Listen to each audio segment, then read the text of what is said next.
Okay, so on the subject of our families, we got a question from Jake Garrett that says, wag wag lids. I was just talking to my dad the other day about comedy, and he mentioned how annoying it must be for the family of comics when they're involved in the jokes, and it got me wondering, do any of your family or friends say stuff like, don't turn this into a bit, when something happens in like are they being serious as well? Do some of them simply not like your comedy? Like, they appreciate that some people do really enjoy it and they can see why it would be funny, but it just doesn't do it for them. Has this ever caused any arguments when someone has said they don't think you're that funny, etc.? And do people ever get truly pissed off with being involved in your jokes? I think you're both class and everything, but obviously comedy is subjective and not for everyone, so it just got me thinking, love your work, lads. Can't wait to see you live soon. That's from Jake Garrett. So, thanks, Jake Garrett. Thank you. Jesus. I find it quite annoying and quite arrogant when you meet some... I met these guys in Lisbon. They were flown over for the City-Chelsea Champions League final. And they went, all right, so, I hope I don't end up in one of your sketches. And I thought... I'm not going to fucking remember who you are tomorrow. Let alone you ending up in one of my sketches. I don't do sketches, it's stand-up, okay? I'm not a fucking loser. Not sketches like a fucking dweeb. And also, who are you? Oh, well, you'll never guess what, paying audience, but I met some nondescript bloke from Manchester who I've forgotten about. Is that good enough for you? No, who cares about you? Nobody cares about you. He was actually really, really nice. And I remember him quite well. I do struggle to not tell people how unfunny a situation is when they say things like that. Like, it's normally like extended family or friends of friends, and they found out you're a comic, and like they'll drop their pint or they'll spill a bit and like, I'm going to end up in your next show. You won't. Because drop the pint. But it is literally that innocuous, and it happens all the time. And I struggle to not go, you won't, mate. This isn't even remotely funny. Even to me, and I'm here. Like, I've seen it happen. Like, some things you had to be there, and this is one of those things that even if you're there, doesn't matter. And I really struggle to not say that out loud. I think the real meat of this question, though, is... I know you've spoke about, like, Jesse on stage. I talk about my missus a lot. A lot of my material throughout my life as a stand-up has been either girlfriend or ex-girlfriend material, depending on what stage of my life I'm in.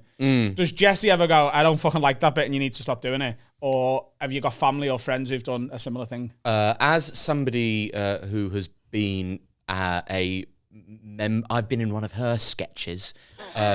She's done shows, comedy shows, one-woman shows, that have been brilliant, but have on 2 occasions been sort of mainly based around me, to the extent that her last show, Sunrise, featured a key moment in the middle where she inquired to the paying audience every single night, thousands and thousands and thousands of people, has anyone here fucked Alfie Brown? So that's my full name, isn't it? That's my full name.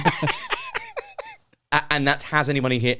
And nobody ever said, and it's because me and Jessie, when we were broken up, went to an STD clinic, and she went, well, I've got a new boyfriend, I need to go to an STD clinic, you're fucking as many people as you possibly can, like there's a kind of prize at the end or something, so you need to go to an STD clinic, definitely, especially given I know what you're like with condoms, nodding to the children. And I went, okay, yeah, fine, fair enough. We went to the STD clinic together, and going to an STD clinic is funny because the awkward white woman in the room needs to ask you these questions but hates having to ask them to you, so is hoping that you cut her off. So have you been having unprotected sex recently? And you go, yeah, that's why I'm here. Right, okay.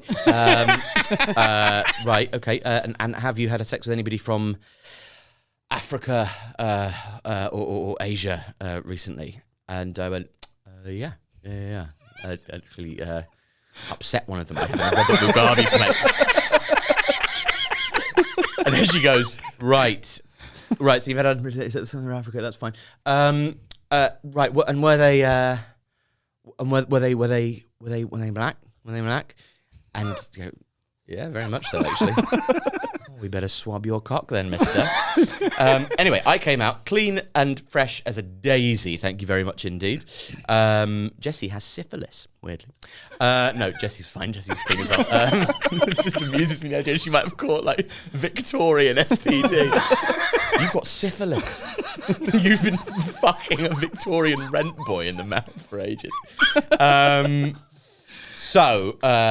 We on our walk home across London Bridge, or whatever bridge it was, Waterloo Bridge maybe, I went, oh, hello, hi, and waved to some girl.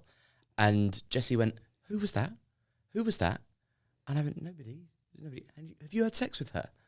And we just so happened to have walked past somebody that I'd fucked in the not too distant past. And that ended up with her asking the audience every night, has anyone here fucked Alfie Brown? I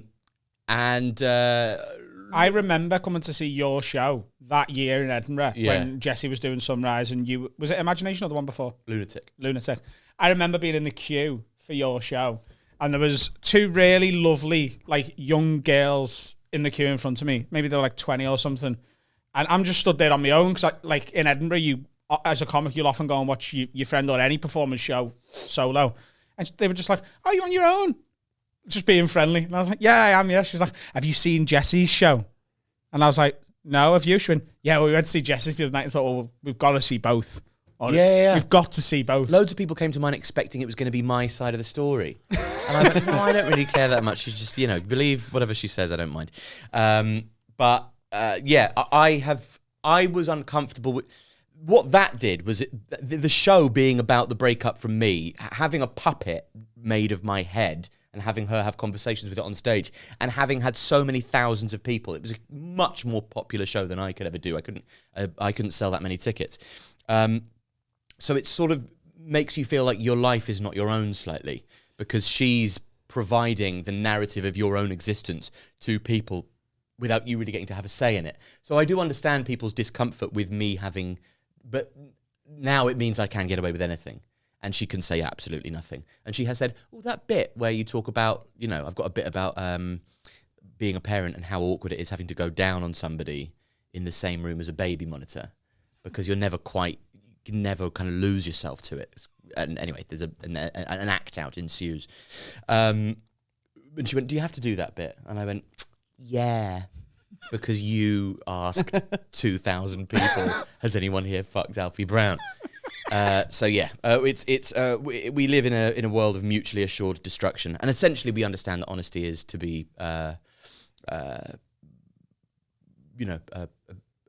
preferred above all else, to be prized, to be celebrated in what we do. So it's a kind of concession that we both just make. I've told every girl I've ever ended up in a relationship with, within 2 to 3 dates, if this becomes serious, you are sort of signing over your rights of our life for my material.